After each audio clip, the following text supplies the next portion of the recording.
পাকিস্তানের সাবেক প্রধানমন্ত্রী ইমরান খানের দল তেহরিক-ই-ইনসাফ পিটিআই দেশজুড়ে ৯০ দিনের ডু অর ডাই কর্মসূচির ঘোষণা দিয়েছে। কারাবন্দী ইমরান খানের মুক্তি ও সরকারের একপেশে নীতির বিরোধিতা করে এই আন্দোলনের ঘোষণা দিয়েছেন দলের নেতা ও খাইবার পাখতুনখাওয়া প্রদেশের প্রধানমন্ত্রী আলী আমিন গান্দাপুর। তিনি জানিয়েছেন, পিটিআই পাকিস্তানে রাজনীতি করবে কিনা তাও নির্ধারিত হবে এই ৯০ দিন পর। পাকিস্তানি সংবাদ মাধ্যম খবরে বলা হয়েছে, আলী আমিন গান্দাপুর যেন পাকিস্তান তেহরিক-ই-ইনসাফের পিটিআই প্রতিষ্ঠাতা ইমরান খানের ঘোষিত দেশব্যাপী প্রতিবাদ কর্মসূচির পথেই বাধা হয়ে দাঁড়িয়েছেন।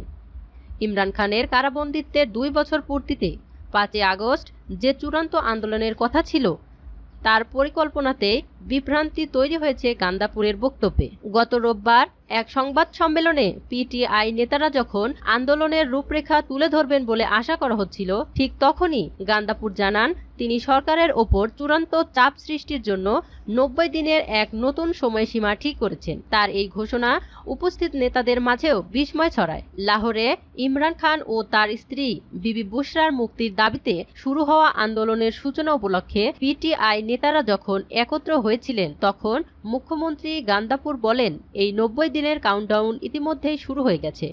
তার বক্তব্য, এতটাই বিভ্রান্তি তৈরি হয় যে অনেক কর্মী বুঝতে পারেননি ৫ই আগস্টের প্রতিবাদ কর্মসূচি স্থগিত হয়ে গেল নাকি এটা নতুন পরিকল্পনারই অংশ। সংবাদ সম্মেলনে গান্দাপুর বলেন, আমাদের আন্দোলন গতকাল রাত থেকেই শুরু হয়ে গেছে এবং এটি আগামী ৯০ দিনের মধ্যে চূড়ান্ত পর্যায়ে পৌঁছাবে। তিনি সুনির্দিষ্ট কোনো তারিখ বলেননি, তবে সাংবাদিকরা জানতে চাইলে তিনি বলেন, রাজনৈতিক উপায়ে ৫ আগস্টের মধ্যেই আন্দোলনের চূড়ান্ত রূপ নেওয়া হবে। তার ভাষায়, এই ৯০ দিনের মধ্যেই আমাদের সিদ্ধান্ত নিতে হবে যে আমরা এই দেশে আদৌ রাজনীতি করব কিনা। যদি রাজনৈতিক পথে কোনো ফল না আসে, তাহলে পরবর্তী করণীয় কি হবে তা জানিয়ে দেব।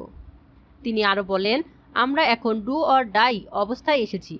এই দেশে আর কোনো রাজনীতি নেই, কাজেই রাজনীতি করেও লাভ নেই। পিটিআই এর পাঞ্জাব প্রদেশের প্রধান সংগঠক আলিয়া হামজা মালিক এই সংবাদ সম্মেলনে উপস্থিত ছিলেন না, যদিও পিটিআই মহাসচিব সালমান আকরাম রাজা বলেন তিনি ব্যস্ত ছিলেন।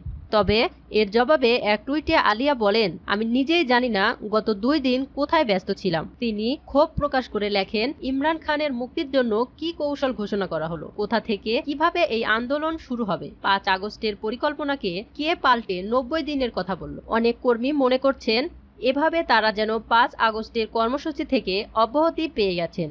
আবার অনেকে প্রশ্ন তুলেছেন, আন্দোলনের পরিকল্পনা নিয়ে দলীয় নেতৃত্ব এখনো স্পষ্ট কিছু বলছে না কেন, যখন ৫ আগস্ট মাত্র কয়েক সপ্তাহ বাকি। যদিও সম্প্রতি ইমরান খানের অফিসিয়াল এক্স অ্যাকাউন্ট থেকে সংলাপের সম্ভাবনা নাকচ করা হয়েছিল, তারপরও খাইবার পাখতুনখাওয়া মুখ্যমন্ত্রী ফের সেনা কর্তৃপক্ষকে সংলাপের প্রস্তাব দেন। তিনি বলেন, আমরা এখন স্পষ্ট টাইমলাইন আর লক্ষ্যের ভিত্তিতে নিজের পথেই হাঁটব। তার আগে সেনাবাহিনী চাইলে আমাদের সঙ্গে খোলামেলা সংলাপে বসতে পারে। তিনি অভিযোগ করেন, ক্ষমতাধর মহল নিজেরাই রাজনীতি করছে। এস্টাবলিশমেন্টের নামে যারা বসে আছেন তারা পুরো ব্যবস্থাটাই দখল করে নিয়েছেন।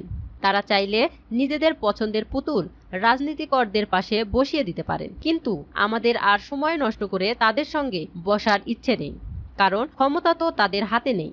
তিনি আরো বলেন, পিটিআই এতদিন ধরে যেসব সংলাপের আহ্বান জানিয়েছে তার কোনো ইতিবাচক সাড়া মেলেনি।